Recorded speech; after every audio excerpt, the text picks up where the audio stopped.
हारनूपुर किरीटकुण्डल विभूषितावयवशोभिनीं कारणेश वरमौलिकोटि परिकल्प्यमानपदपीठिकाम् कालकालफणिपाशबाण धनुरङ्कुशामरुणमेखलां फालभूतिलकलोचनां मनसि भावयामि परदेवताम् गन्धसारघनसारचारुनवनागवल्लि रसवासिनीं सान्ध्यरागमधुराधराभरण सुन्दराननशुचिस्मितां मन्धरायतलोचन ममलबालचन्द्रकृतशेखरीम् इन्दिरारमणसोदरीं मनसि भावयामि परदेवताम् स्मेरचारुमुखमण्डलं विमलगण्डलं विमणिकुण्डलां हारदामपरिशोभमान कुजभारभीरुतनुमज्जमाम्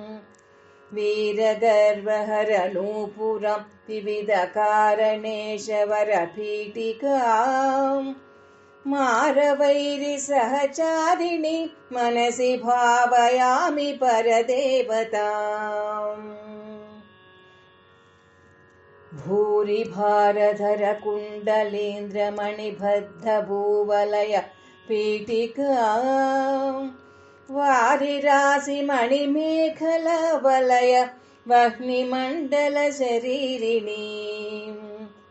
वारिसारवहकुण्डलां गगनशेखरीं च परमात्मिकां चारुचन्द्ररविलोचनां मनसि भावयामि परदेवताम्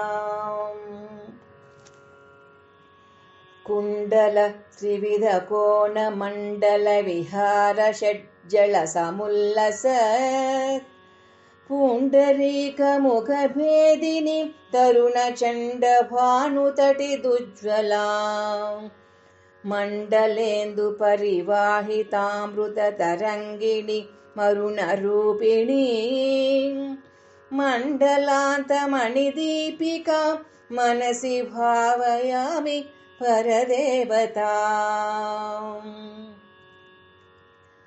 वारणाननमयूरवाहमुखदाहवारणपयोदरां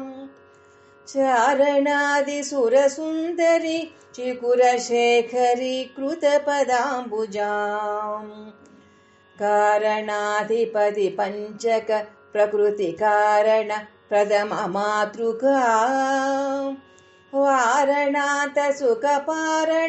मनसि भावयामि परदेवताम् पद्मकान्तिपदपाणिपल्लवपयोधराननसरोरुहां पद्मरागमणिमेखला वलयिनी विशोभितनितम्बिनीं पद्मसम्भव सदाशिवान्तमय पञ्चरत्नपदपीठिकां पद्मिनी प्रणवरूपिणी मनसि भावयामि परदेवताम् आगम प्रणवपीठिका ममलवर्णमङ्गलशरीरिणीं आगमायवशोभिनी मखिलवेदसारकृतशेखरीं मूलमन्त्रमुखमण्डलं मुदितनादबिन्दुनवयौवनां मातृकां त्रिपुरसुन्दरीं मनसि भावयामि परदेवताम् कालिकातिमिरकुन्तलान्तघनभृङ्गमङ्गल विराजिनीं चूलिका शिखरमालिक वलयमल्लिका सुरभिसौरभां कालिका मधुरगण्डमण्डल मनोहरानन सरोरुहां कालिकमखिलनायिकी मनसि भावयामि परदेवताम् नित्यमेव नियमेन जल्पतां भुक्तिमुक्तिफलदामभीष्टदाम् शङ्करेण रचितां सदा जपे नवरत्नमालिका